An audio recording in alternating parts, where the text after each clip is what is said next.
Botafogo atropela o Flamengo e reassume a liderança do Brasileirão. No Clássico Paulista teve briga. Palmeiras e São Paulo terminou da pior forma possível, com dois jogadores especialmente citados na súmula, Zé Rafael e Rodrigo Nestor. Participam desta edição do podcast do No Mundo da Bola todos integrantes da equipe de esportes aqui da EBC. Felipe Rangel, nosso locutor, Luiz Ferreira, nosso produtor e faz outras várias atividades, né, Cabeça? É o nosso Cabeça. E o Rodrigo Ricardo, nosso repórter e comentarista. Eu sou o Sérgio do Bocage, está começando o No Mundo da Bola.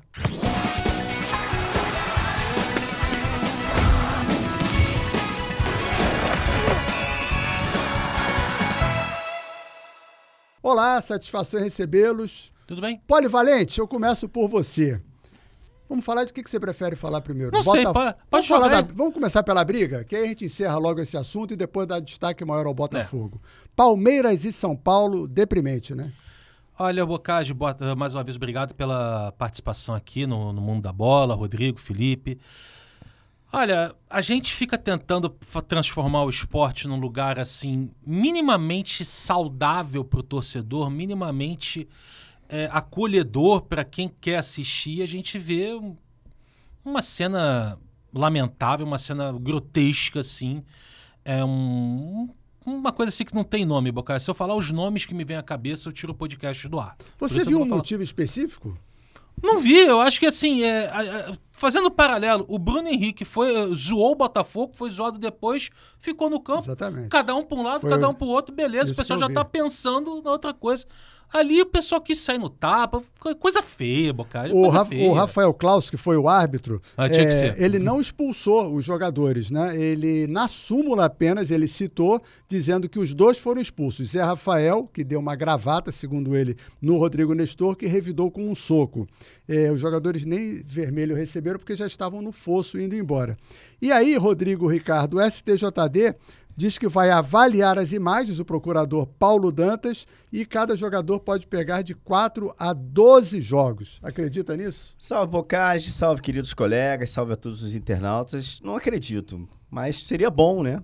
Mas também é estranho também esses jogadores servirem de exemplo.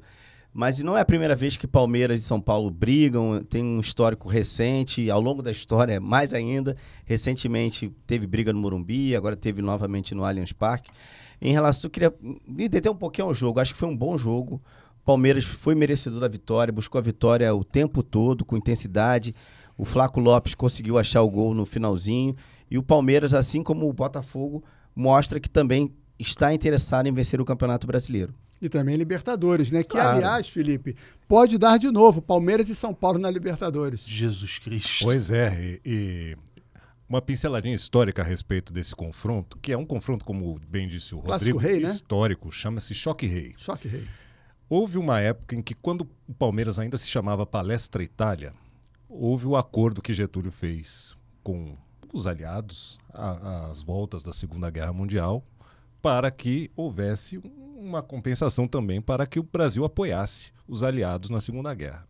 Com isso, com o alinhamento do Brasil com os Estados Unidos, França, todos aqueles que estavam contra o eixo, os clubes de futebol com nomes ligados ao eixo não poderiam permanecer assim. E o Palestra chamava-se Palestra Itália. Há uma história que diz que o São Paulo ficou muito interessado no terreno, né, que à época chamava-se Parque Antártica. E é uma rivalidade muito candente em São Paulo. Eu, inclusive, tive contato certa vez, alguns anos atrás, com um dirigente do Palmeiras chamado Márcio Papa. Dava para ver que ele tinha muito mais problemas com o São Paulo do que com o Corinthians, que é o rival futebolisticamente mais próximo do Palmeiras. Então, não é um confronto recente. Inclusive, o Cruzeiro entrou nessa também de palestra. Exatamente. E diz a história que o Palmeiras é Palmeiras porque o objetivo foi manter o escudo, que era um P. E buscaram um nome com a letra P. E que faça alusão ao Brasil, né? Palmeiras também, uma marca comum. Agora que eu falei da prioridade ao Campeonato Brasileiro, porque em meio a tantas competições, é sempre o brasileiro que as equipes preferem deixar de lado. E aí, quando resolve voltar para o brasileiro, às vezes já é tarde demais. Sim. E aí, o que se espera, então, desse Palmeiras e São Paulo aí, no futuro? Primeiro, vamos falar de Libertadores daqui a pouquinho, mas se rolar, vai ser problemático, né? Com certeza, e aí a gente precisa cobrar as autoridades que têm responsabilidade pela segurança, não só dos torcedores, como de toda a sociedade, que fique de olhos bem abertos, porque são torcidas que realmente têm uma rivalidade muito forte, que às vezes ultrapassa os limites. Para mim, é dessa chave que vai sair o campeão brasileiro, o campeão da Libertadores. Palmeiras e Botafogo, e São Paulo e Nacional do Uruguai. É desse lado aí que vai sair. É desse lado aí que vai ser o campeão. Tem o Flamengo também está nessa chave, né? Está na parte de baixo. Achar na parte de baixo, só enfrentaria, acho que numa possível semifinal. Para mim, é que sai daí. No caso do STJD, eu particularmente acho que não vai acontecer nada também, porque as imagens não são muito claras. Imagens inconclusivas. Imagens inconclusivas. E nunca aconteceu uma punição. Sempre, pode pegar 10 jogos. Nunca aconteceu isso. Pega 4, efeito suspensivo, um abraço. Aí paga a multa, cesta básica e tal. Eu também não acredito não, gente. É que eu também não creio que só a punição vai resolver esse tipo de questão da violência no futebol. Depende de um trabalho, de um esforço muito maior, de uma mudança de cultura mesmo. Que passa, inclusive, também por punição, mas só a punição não vai resolver. Se a gente lembrar, 86 são quantos anos atrás? São 38 anos atrás, o Botafogo passou um sufoco no Morumbi, né? Com seguranças entrando também em campo, aquela pressão toda, acabou perdendo o jogo naquela oportunidade e nunca se resolveu coisa alguma. Bom, no Campeonato Brasileiro, o Botafogo é o líder com 46, o Fortaleza tem 45 com um jogo a menos, Palmeiras 41 e Flamengo 41. Que atropelo, hein? Botafogo e Flamengo. Não tenho que contestar, Bocage. Eu acho que o Botafogo fez um jogo praticamente perfeito e assim...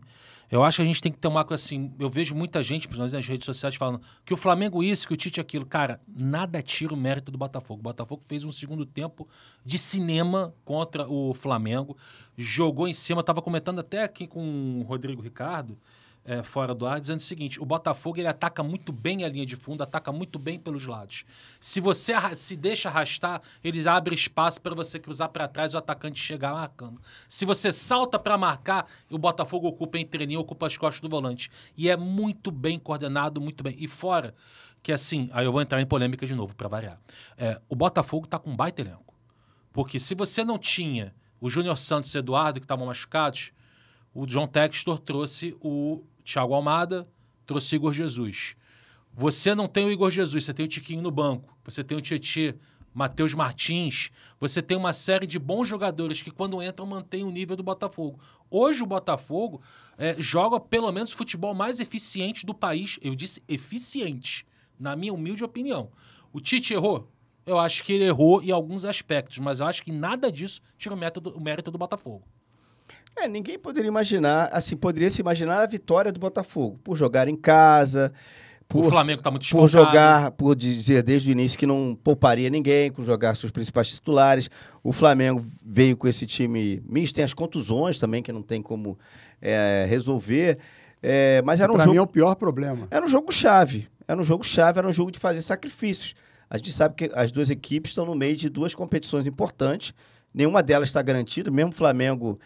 que abriu uma pequena vantagem, mas parece ser uma pequena vantagem, visto que vai ter que enfrentar a altitude lá de La Paz. O Botafogo vai jogar também na casa do Palmeiras, venceu o primeiro jogo, mas por apenas um gol de diferença, mas mesmo assim foi pro sacrifício, colocou o que tinha de melhor em campo. E tem esse detalhe que o Botafogo é o time que mais investiu. O que é que o Flamengo trouxe nessa janela agora? Então, essa é a outra questão que o Landim levantou ontem ou hoje, que se houvesse fair play financeiro, o Botafogo não teria o time que tem. Porque o Botafogo investiu 320 milhões, tendo faturado no ano passado 300 milhões. Sim, mas agora... E aí isso não seria permitido. Eu sou a favor do fair play financeiro. Mas isso tem que acontecer desde o início do campeonato. Não, desde o início do campeonato não. Vamos voltar a 2021, quando o Atlético Mineiro fez aquele investimento absurdo, né? E ganhou Brasileirão e Copa do Brasil, os 4 R's, botando muito dinheiro ali, quando trouxeram o Hulk e outros mais, e o fair play financeiro ali não foi levantado. Inclusive, se a gente for levar no plano da Libertadores, os clubes brasileiros estão ganhando de lavada. Porque, por exemplo, o próprio Palmeiras agora enfraqueceu, trouxe o Giai, que era do São Lourenço.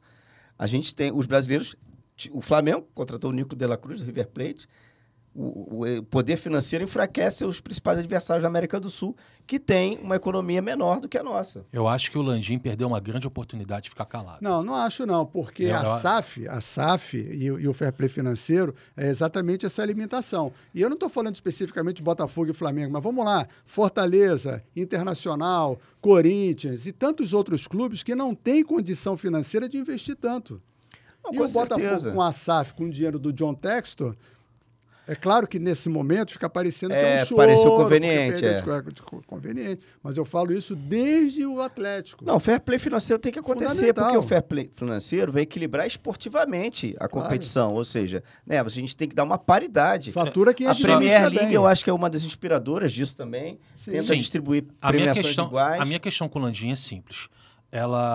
O Flamengo, para mim, é um clube que tem um poderio financeiro semelhante ao do Botafogo. Dependendo Maior da até. situação, maior até.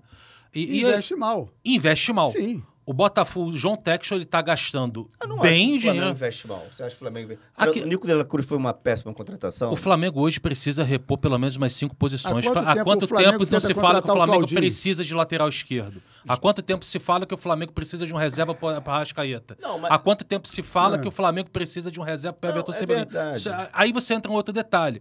Você pega, o Fortaleza fez um trabalho sensacional, foi atrás do Pochettino, que é um jogadoraço. Tava escondido aí, alguém achou. O Flamengo precisava de lateral direito.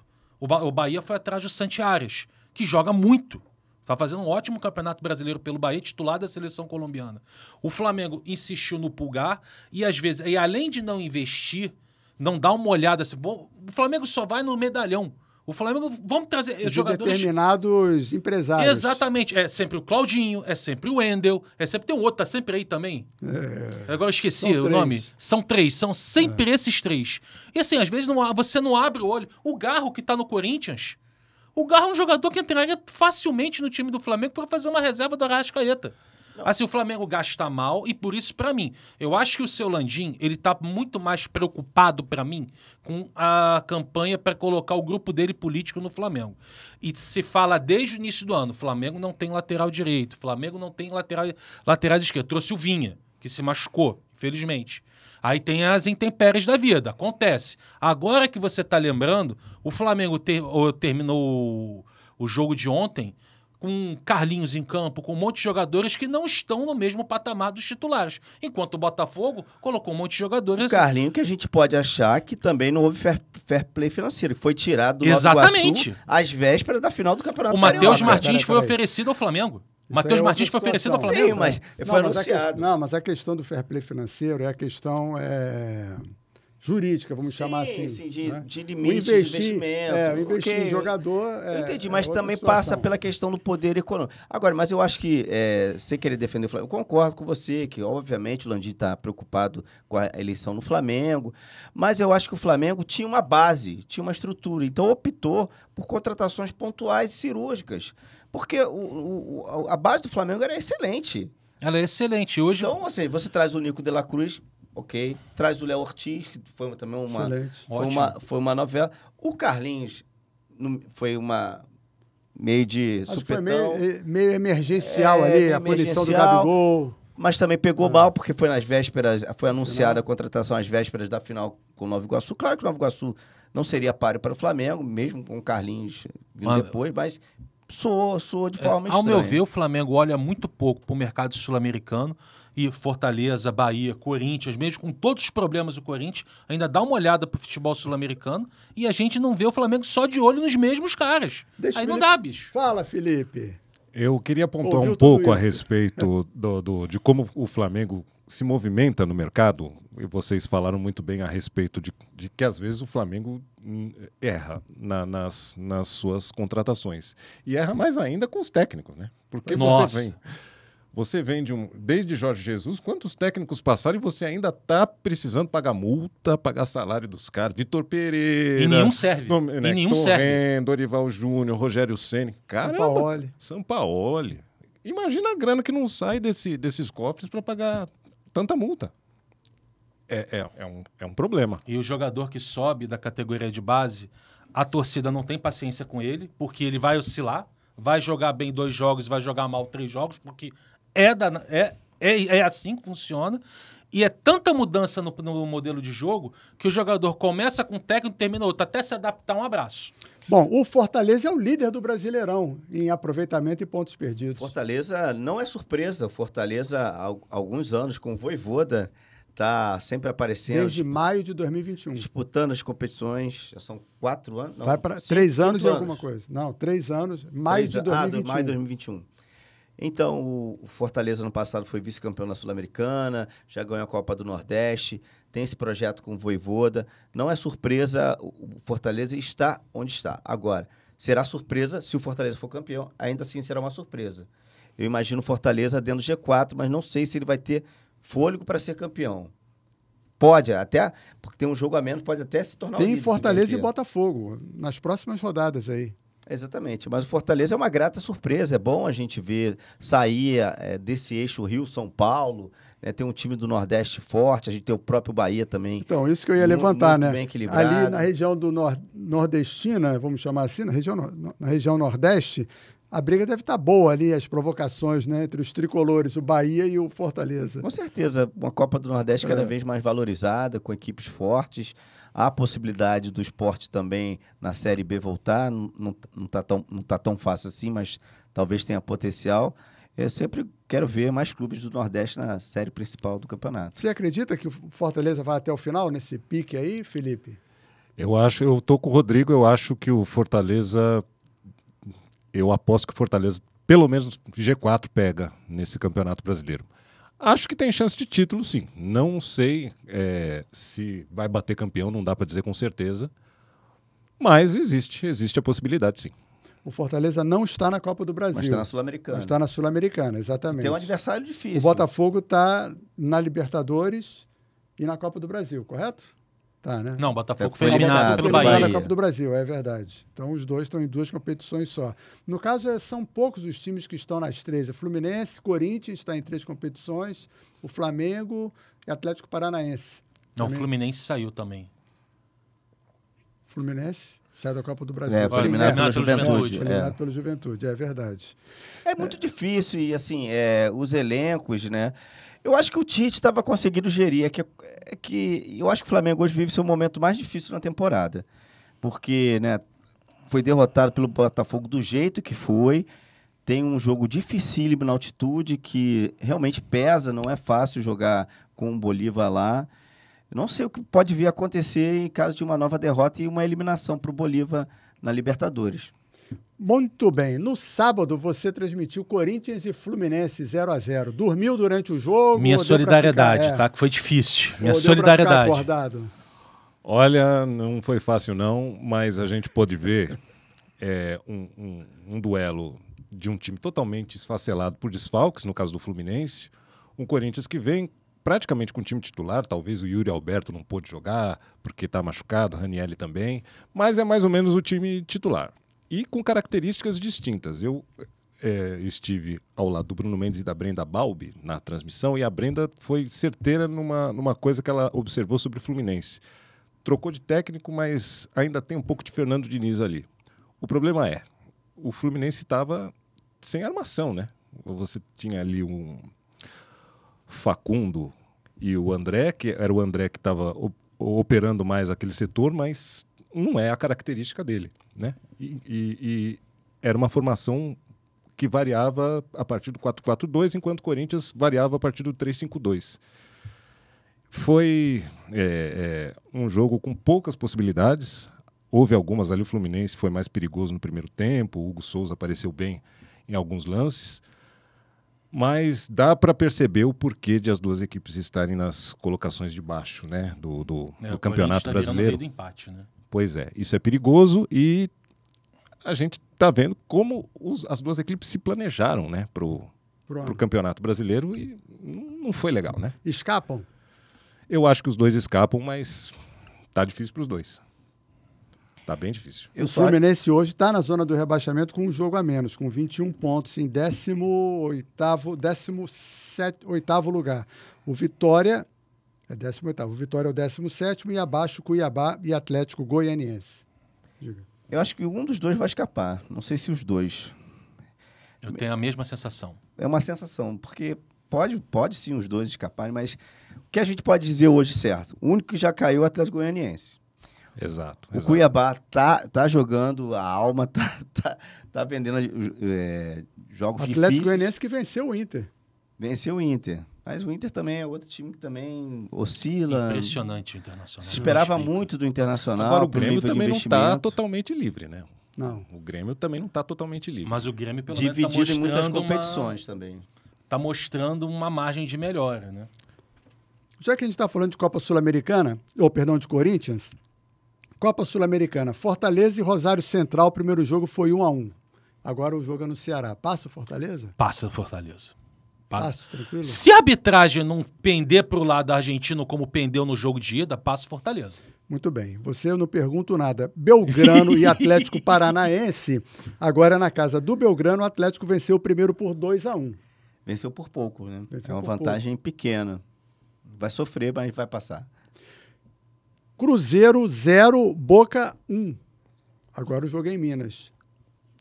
É possível. Agora, o Boca é um time que a gente conhece bem qual é o... Ganhou agora Qual no é o final de histórico, semana, de né? virada. Exatamente, exatamente. É um time perigosíssimo. E ainda fora de casa não sente. A gente sabe que o argentino não sente quando joga fora de casa, gente. Dá para passar? Dá, mas vai ser no sufoco. Passa nos pênaltis, Cruzeiro. Nossa! Então, já que você falou essa previsão bem interessante para quem Dramática. não é torcedor do Cruzeiro, é claro, né? Eu tô até de azul hoje. Corinthians e RB Bragantino. O Corinthians venceu o primeiro por 2-1 e decide em casa. Vai passar o Corinthians. O Corinthians está bem na Sul-Americana e tiveram 3 jogos seguidos, né? Parece que um entendeu um pouco o jogo do outro e o Bragantino, não sei, falta alguma coisa. A gente pode cair nesse lugar comum e dizer que falta camisa, falta tradição, mas realmente Não decola. não decola. Não decola. A gente Agora- tem tudo para decolar, parece que vai, que o nosso Pedro Caixinha, né, que é um bom treinador, Nosso querido Peter Littlebox. Peter Littlebox, mas tem alguma coisa que na hora o time não engrena. Eu Eu acho que queria o Corinthians levantar passa. Levante. uma questão aqui. Porque o Bragantino virou RB. Vocês acham que aquele Bragantino que foi vice-campeão brasileiro em 91, campeão paulista em 90, ele existe ou deixou de existir por conta Empresariou. da RB? Eu gostaria que os clubes trouxessem os seus legados do passado, mas eu não sei, ficou muito diferente. Ficou com a camisa do Quando clube que quando comprou, Sobrou né? o branco, né? Porque agora é branco e vermelho. Era alvinegro, né? Quando o Alfinegro. Maurício Barbieri estava lá, amarelo. já nas últimas semanas da passagem dele pelo Massa Bruta, ele sofreu uma ameaça de torcedor, foi uma coisa meio estranha lá, então eu acho que pelo menos aqueles torcedores mais antigos, pelo menos os mais alucinados, ainda estão lá, né? Eu gostaria que alguma coisa da história do clube permanecesse, mas eu não sei se permanece, não. Me parece uma coisa ainda diferente. Nos jogos eu fecho, inclusive, pôsteres com homenagem aos antigos jogadores. Aquela camisa de 90 era maravilhosa. Tem uma Sim. bandeira do Vanderlei Luxemburgo, que era, acho que, o treinador da época que ele foi campeão paulista, o Bragantino. Na Foi torcida, vice-campeão né? brasileiro em 91 com Parreira de técnico. Exatamente. Copa Libertadores tem jogo também no meio de semana. Atlético Mineiro e São Lourenço foi 1-1. O jogo agora é na casa do Galo. Olha, eu temo pelo Galo, tá? Não tô vendo o Atlético jogando tão bem, tá sentindo bastante os desfalques. Eu acho que o Atlético passa, mas com dor e ranger de dentes, tá? Nos pênaltis. Eu acho. Na verdade, esse empate me surpreendeu, porque o São Lourenço vai muito mal das pernas. Mesmo com o Papa orando pelo time dele, o Papa Francisco, que é torcedor do São Lourenço, tá muito mal no Campeonato Argentino. É o 20º lugar, enfim. Me surpreendeu o empate. Eu até tinha ido ao estádio, tinha apostado que o Galo sairia da Argentina com uma vitória. Trouxe um empate. Costuma oscilar lá na sua arena, mas eu acho que ele classifica. Fluminense perdeu para o Grêmio e agora foi 2-1, Felipe. Eu acho que é imprevisível, porque são duas equipes que não inspiram confiança do ponto de vista da estabilidade do seu futebol. Um dia você vê o Grêmio jogando bem, daqui a pouco a produção cai, O você não Renato já sabe reclamou bem. igual o Tite do calendário. Exatamente, mas eu não sei dizer não. Eu acho que o Fluminense passa, mas passa no Nos sufoco. pênaltis. No sufoco. Prognóstico difícil. O Rodrigo aqui tá tudo é pênalti. Prognóstico difícil, mas eu vejo o time do Renato um pouquinho melhor, né? Vamos ver. Jogando em casa, o atual campeão, vai jogar com muito brio. Mano Menezes, não sei. São Paulo e Nacional do Uruguai foi 0-0, jogo no Morumbi. Eu acho que passa o São Paulo e com uma relativa facilidade. Muito bem. Agora, um jogo que a gente já comentou aqui. O Flamengo venceu o Bolívar por 2-0, joga na altitude, Felipe. Eu acho que a vantagem que o Flamengo estabeleceu aqui no Maracanã é suficiente para... Claro que vai enfrentar toda a dificuldade da altitude, né? Não é nada fácil, mas eu acho que o Flamengo passa. Qual o jogo mais... Fala, você quer Esse falar? é pênalti. Esse é pênalti. Qual o jogo mais imprevisível? O do Flamengo ou Palmeiras e Botafogo? Botafogo venceu o primeiro por 2-1. Eu acho que Palmeiras e Botafogo, eu vou explicar por quê. Eu fiz esse jogo com o Rodrigo Ricardo pela Rádio Nacional e a gente comentou assim que o jogo acabou. O Botafogo perdeu uma grande chance de encaminhar a vaga no Rio de Janeiro, porque criou. O que o Botafogo não jogou contra o Palmeiras, jogou contra o Flamengo. Poderia ter sido 4-5-1 o Botafogo com tranquilidade. Você estava comigo no jogo. E eu acho, agora, o Botafogo deu aquela brecha pro Palmeiras. E o Palmeiras, jogando de casa, mostrou ontem, é muito forte. E o Flamengo contra o Palmeiras também atropelou, né? Perdeu a chance de se classificar e quase se complicou lá. Passou E agora? Passou Na sufoco, Copa do Brasil. né? Venceu por 2-0, depois perdeu por 1 e passou. 1-0, agora Palmeiras vai para pênalti. Eu acho que o Botafogo sobra no elenco. Tem mais opções que o Abel Ferreira. O elenco do Palmeiras também está no chá. Concordo com você. E eles também estão chegando, estão bem esgotados também. Ainda mais, ontem não poupou, né? Só que acho que o Estevão não jogou. Agora fiquei na dúvida. Jogou? Então, o Estevão, para mim, é a grande solução aí para vir uma coisa diferente das coisas que a gente já conhece do time do Abel. Que é um time que não desiste, um time que vai empurrando o adversário para trás. Quando não faz com um chute de fora da área, vai no chuveirinho, vai naquele abafo. É um time muito complicado jogando no seu campo. Mas o Botafogo, se jogar metade do que jogou contra o Flamengo, passa pelo Palmeiras. Se for metade do segundo tempo, né? Metade do primeiro não vale. Primeiro foi equilibrado. Luiz Ferreira, obrigado mais uma vez. Felipe Rangel, valeu. Obrigado, Rodrigo Ricardo. Tchau. Obrigado a você que nos acompanha. Compartilhe, mande seu comentário. Clique no sininho das notificações. A gente gosta muito de falar com vocês. Um forte abraço.